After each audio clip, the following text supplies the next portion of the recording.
廣州話，一齊出發下，歡迎收睇今期嘅趣談廣州話。阿明話諗到同阿強去出差，要住埋同一間酒店房認真閉翳啊！皆因阿強嗰啲鼻鼾聲好鬼大嘅。咁我安慰阿明啦我話冇乜嘢嘅，幾日之嘛呢啲係急米落鑊啊！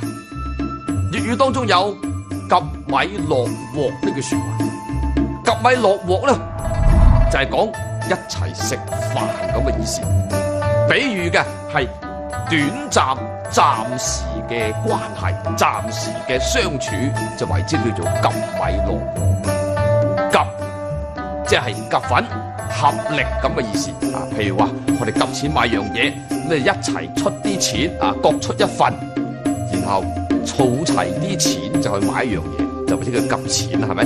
咁啊急米亦都一樣啦，即係呢餐飯咧，我又出啲米，你又出啲米，即係各自各俾飯錢，然後去煮成一煲飯，一齊食飯，就係急米落鑊嘅意義。咁即係話呢餐飯其實冇咩心意嘅，不過係咧各自出份錢，一齊坐低，啱好咁啱湊埋一齊食湊合住在一起，咁就係我嚟形容咧，唔係長期相處，不過係暫時因為食飯嘅原因，大家坐埋一齊嘅啫。我哋可以咁樣造句噶，佢哋邊係乜嘢好兄弟啊？急米落鑊嘅啫。